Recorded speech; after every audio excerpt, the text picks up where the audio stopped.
Hello everybody, welcome back. Boodlyneck here with another episode of Zero to Hero. And oh my goodness, you guys, I gotta tell you, this is my third time recording this episode. It's cursed, and it just now hit me right this second. This is episode number 13.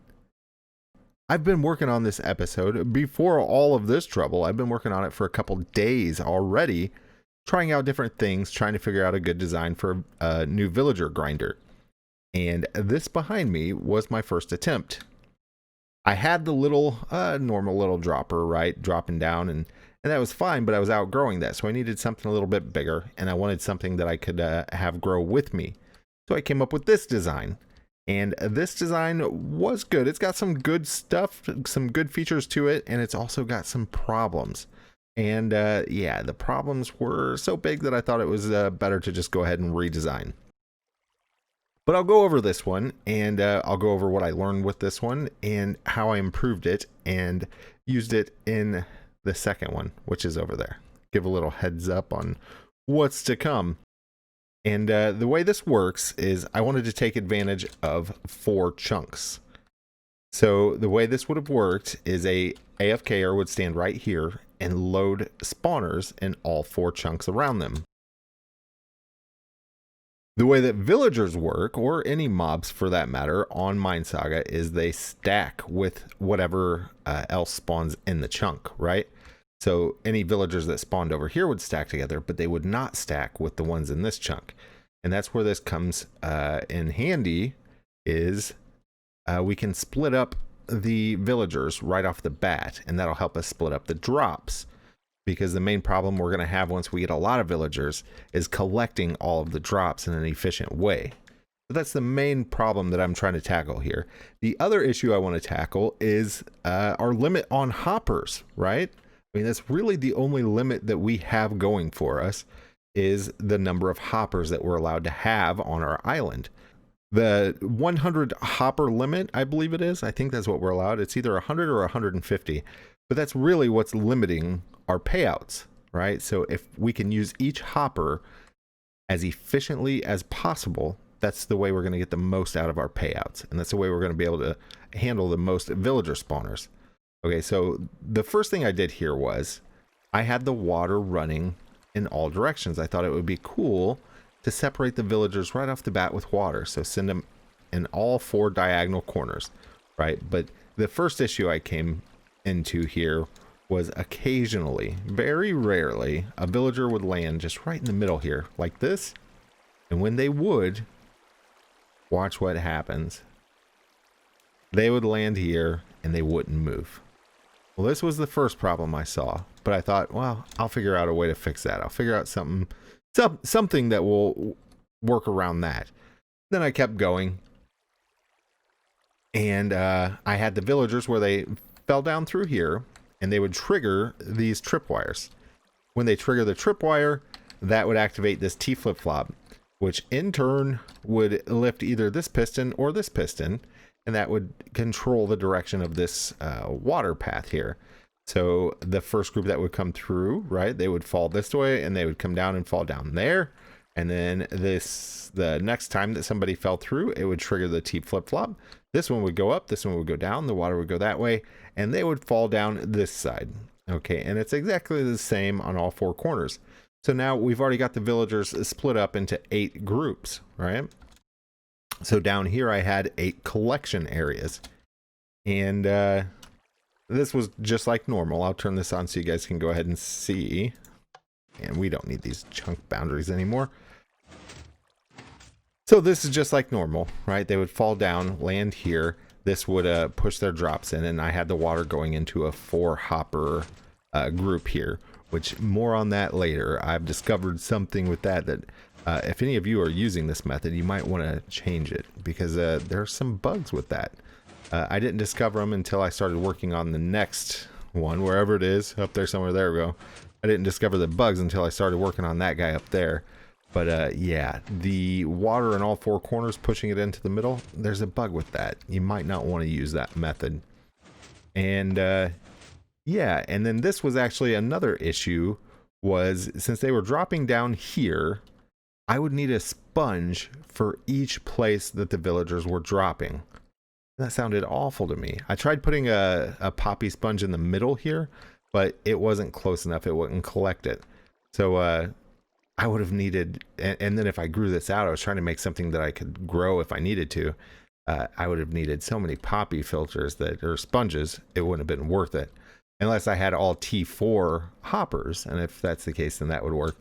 But there were still some issues with this. For instance, when I took my spawners from here, all of my spawners, and I put the exact same amount of spawners up there, my payout went down. So that got me curious. I thought, well, I need a way to be able to measure how efficient I am, right? Whatever I design, I need to know if there is loss, if it's efficient, if I'm getting the max amount of money I can from it. So what I did next was I took a stack of 500 villagers and I put them down here where we had the villagers dropping before. So I put my stack of 500 villagers right here and I upgraded it to level 3 and I got rid of everything else. Nothing else was running except those 500 villagers. And then I AFK'd here for about an hour and a half and I sat and watched and I collected all of the payout numbers. And then I averaged up all the payout numbers and I divided that by 500. So I could get the average payout I should be getting per villager spawner. And what I came up with was, let me see here, it was 1.41 thousand per payout per villager spawner. So for every villager spawner you have, you should be able to get an average of $1,410 every payout. Okay. So now I knew what my average should be. So I took that. Oh, and then speaking of the cursed episode, even doing this, all of these little experiments, all of these little things, while I did this, right, I went down, I made sure everything was running down here. I came up, put those down, AFK'd for like an hour and a half. And then when I went down here later, I forget why. Oh, I went down to turn it off then later and it was off. So this thing wasn't running the whole time. So I had to AFK again. This episode has just been one thing after another. And you know what? Now that it hit me that this is episode 13, it totally makes sense now. This is the cursed episode. Oh my goodness. But now, anyway, now I had the average after AFKing twice and doing it twice, right? Now I have the average, which was 1.41K, right? Is that right? I don't want to say, yeah, 1.41K per villager spawner. So then I brought all of them back up over here and I have AFK'd up here for about an hour and a half and I collected and my average went down to 1.33K per villager spawner per payout. Now that doesn't sound like a lot, right? That's not even 100, but when you figure that's like 80, right? $80 per villager spawner. And you think, you know, eventually we're going to get 20, 30, 40,000 villager spawners. That adds up to quite a bit per payout. That's every 2 minutes we'd be losing that. So then, yeah, I went ahead and threw the flag in on this one and said, got too many issues. Another issue it had was just moving villagers is slow. Villagers are slow to move because they're always just kind of hopping around and they just move real slow. Even on packed ice, which I have here, they're just slow to move. It's a lot easier and faster to move items. So that's when I started all over. I took the knowledge that I learned from this one. Some people would say this was a waste. Not a waste at all. I learned a lot building this. And I took all of that knowledge that I learned and I put it into here. So here I used the same kind of water system as I did over there, right? Except here I put like a cross in between. Okay, in between all 4 chunks, I've got these walls going through. And there's nowhere a villager can spawn in here that they won't get pushed to the kill chamber. That was first improvement, okay? After that, the next improvement I made was killing them with fire or with lava, burning them. If I kill them up here, there's only 4 kill chambers. That means I only need 4 poppy filters, right? Yeah, that saves a ton of work later on, especially since I would really prefer to fill these by hand. I don't want hoppers with chests here because then that's going to use up your hoppers and that's kind of a waste of a hopper, really. If you build this thing efficiently, just this right here, that's an entire day. I filled this up this morning, and it is now almost 9 o'clock at night. So this is an entire day's use, right? So I could leave this thing run for probably a week before I would even need to fill it. So I hate to waste hoppers on it, but if you had so many of them, if you had, 8, 16 or so of them, you'd have to have some better way to fill them. That would just be too big of a job to try to keep those full. So I actually left one the old way. When I first started trying to burn them instead of drop them, this was what I came up with. And this did not work great. It did work, but about half of my drops were popping up into the lava.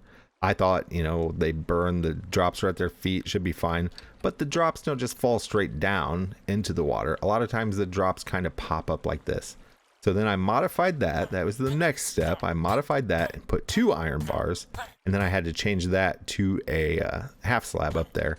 But now they can get their head in that lava and the drops fall down. I haven't seen a single drop burn yet. And I was actually worried about switching to lava because I thought it would slow down the killing process a lot. But it doesn't really, because this lava is getting rid of an enormous amount of villagers. And I mean, you see how fast that was. That was pretty quick. Okay, next thing that I changed was, or the next issue that I came on, was the tripwire. For the tripwire to work, I had to have a block out here. The tripwire would have been here, the string in the middle, a tripwire hook here, and a block on this side. So what that meant was that there was a hole here where the tripwire hook would be, right? And that meant there was a ledge here, and these drops. Originally, I had this collection area up a little bit higher, and the drops were landing on the ledge. So then I moved it down, and hoping that it would kind of, even out the drops and make them fall straight down. They were still landing on the ledge. So that was the next fix. I got rid of the tripwire hooks, and I swapped them out for these wooden pressure plates. Okay, and then the wooden pressure plates came with their own issues then. Because as you notice, when items drop, they don't drop in one big pile. They drop in about 3 piles, with villagers anyway. You get the lapis, you get, oh boy, I can't, man, it's been a long day, you guys. There we go, you get the lapis, you get the diamonds, and you get the nether stars. There we go. I couldn't think of nether star. So that was the next issue, because then I had 3 different signals going over this pressure plate, right? Like I would get an activation with the lapis, an activation with the diamonds, and an activation with the nether star. So I had to fix that, and the way I fixed that was with this pulse extender right here. So let's look down here. The pressure plate is right on top of this block right here. Okay, and I have this redstone torch coming out of the side. So every time that pressure plate gets activated, it inverts this redstone torch, which right now that redstone torch is powering this block, inverting this torch. So in other words, whenever anything goes over that pressure plate, it turns this torch on. The important thing to know. So when something goes over that pressure plate, it'll turn this torch on, which then activates this redstone. This right here is a fading pulse extender, okay? So here, we'll be able to see it in action right here. So that, push that out immediately. Now watch the signal. It's going to slowly fade out. And then that's going to go back. But what that does is the instant that that gets activated once, it pushes this block out of the way. Now remember, when that gets activated, it turns this torch on. Okay, so it sends a signal, it powers this block, and then instantly pushes the block out of the way. But when it powered this block the first time, we already caught that signal, and we sent it this way with a major delay. And what the delay is for here is I want to make sure that this water has plenty of time, that anything that falls in it has plenty of time to get off of the edge. So I put a nice big delay here coming into this T flip-flop right here. Okay, and all this does right here is every time something goes over a pressure plate, it activates this T flip-flop, and it will move this redstone to one side or the other, right? So next time something happens, something goes over the pressure plates, it'll move it to the other side, and then see, just like that right there. And when that happens, we catch the signal here, and we send it to one of these pistons, which controls the direction of the water, right? Okay. So this is sounding like a lot. It's really simple, you guys. It really, really is. I wanted to keep this simple with as little redstone as possible, because really redstone breaking is really the only issue that this thing could have. Okay, so we've got the water running, we've got the drops going, we've got the villagers dying, we've got everything, the drops not burning. Everything's great up until here. So then I started setting up my 4 hopper catchers with the water in the 4 corners, pushing it in the middle. And then another problem, you guys, and it was actually on this one right here would do it, but this one would not do it. So it's something to do with location, but no matter what I did, the water would not push the drops into the middle of all 4 hoppers. It would push it slightly to the side, so only 2 of the hoppers would collect items. So that's where I say you guys might want to check if you have the 4 hoppers with the water pushing it in the middle. You might want to go through and check and verify. The way that I finally figured it out, because I kept moving everything, replacing everything, I thought, well, maybe it's if you have some T3 and some T4. I couldn't figure out what the bug was, and there was just no fix.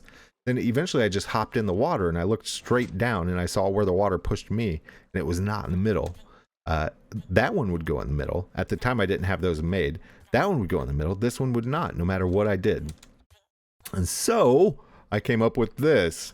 I just moved the hoppers over, and this is just like people do with the, like if you have a big circle, right, of hoppers that you're running the drops along. This is the exact same thing, except a simpler version, and I think this is a lot more effective. Because really, the best thing you can have going is 4 hoppers collecting your drops at once. If you have a long path with your drops going around in a circle, all you're ever getting is 2 hoppers grabbing it at once. Like, you know, your drops are going this way, and if you're lucky, a lot of times it doesn't even get dropped by, or get grabbed by all of them.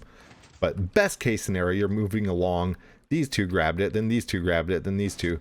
At this, with this setup, you're getting 4 constantly grabbing and selling, grabbing and selling, grabbing and selling. And I think this has got to be the most efficient way right here, having 4 all doing it at once, right? And if you guys are using the old way that I did it with the water on all 4 sides, pushing it to the middle, I highly suggest switching to this way. This way is definitely more reliable. I've checked every place, everywhere I've done it, works great, and it's simple.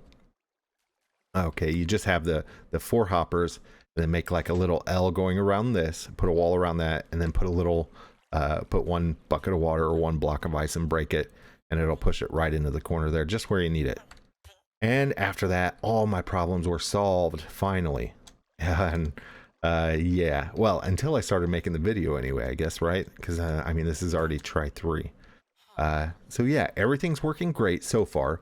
When I first tested this, I had this full of 500 stacks of villagers, stacks of 500 villagers, all the way to the top, which that was 7,000. And then I started another stack here, and I had it up to about 7,500, and just 1/4 of this with just the 8 hoppers could handle 7,500. Every time that I would add more, I would come down here and watch and make sure that the drops were all getting sucked up before the next group of drops came. And yeah, so there's no need to extend this yet, for me anyway, but when I do need to extend it, that was the next part of my design. I wanted something that could grow with me. So first of all, I've got all 4 quadrants there, right, that I can fill up.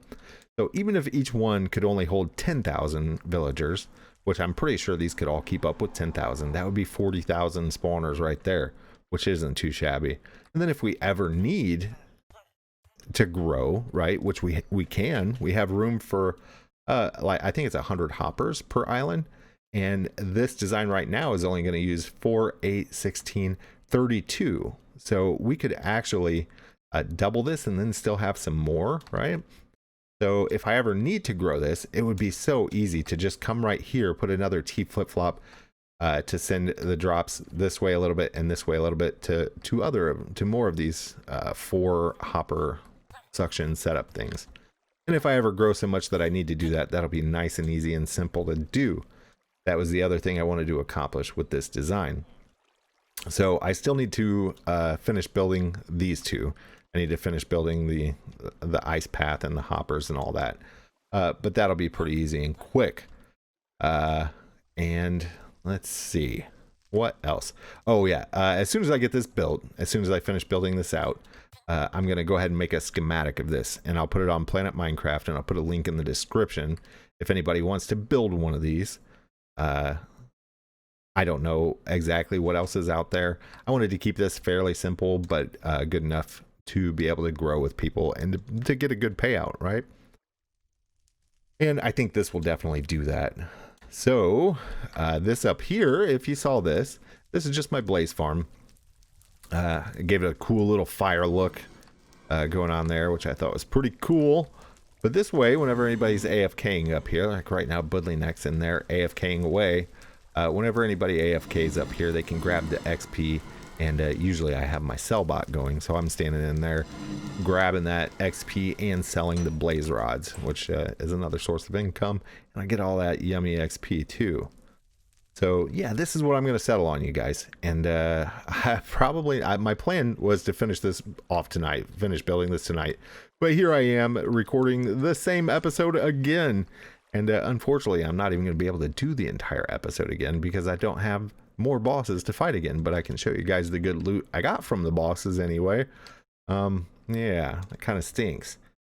And another thing I need to do is give a big, huge thanks to Veyzn. It's Veyzn. They came and checked out my island the other day.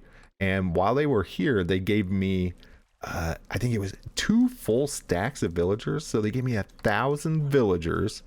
They gave me, I think it was around 300 blaze spawners. They gave me, it was around 300 iron golem spawners, which I don't have the iron golem set back up yet. And they gave me $4 billion, which is insane. Thanks so much, Veyzn. I mean, I honestly appreciate it. That was super generous. You don't have to do that, but I definitely do appreciate it. That's going to speed up my growth quite a bit. Okay, you guys, unfortunately, that is all the time I have, and it has been a lot of time. I've been working on this episode for multiple days now. I've edited it multiple times now. I've recorded it triple times now, and I gotta say, I'm glad it's over. I can't wait for the next one, but I'm glad this one's over. This has been, oh, you know what? I forgot to show you guys what I got from those boss fights. I didn't get much. Oh, this is the wrong account. This is Budley Neck now. I was editing and I came back to do the outro. I got an iron generator. I got a 30-minute loot booster. Got a couple villager spawners, and I got a couple T3s. That was from a paladin boss. I think I had 3 slime masters and 1 brutal blaze. I am definitely not going to use that iron generator. So if anybody watching this is interested in an iron generator, let me know down in the comments, or just let me know in the game. You can send me some mail in the game, or if you see me on, a lot of times I'm AFK, so you might not get a hold of me. But if you do get a hold of me, let me know, and you can definitely have it if I still have it. But yeah, that is the end of this show, you guys, or the end of this episode. I am out of time, and this thing is getting long. But this has been Budley Neck with Zero to Hero, the haunted episode number 13. Thank goodness it's over. If you guys liked this episode, why don't you leave me a like? If you guys really like this episode and you're not subscribed yet, consider subscribing. I make a lot of videos. They're not all Zero to Hero. I make all kinds. I got some tutorials. I got some other stuff going on. If you look way down there in the video lists, there's some of my other channels that I'm working on. One of them is me and my family. We play some games together, some Minecraft mini games, and we're going to start in on some other stuff too. But that is the end of this episode, and I gotta say, I'm happy. Oh boy. We will see you guys next time. This has been Budley. I can't even say my name anymore, you guys. This has been Budley Neck with Zero to Hero. We will see you guys next time. Keep playing, keep having fun. Bye.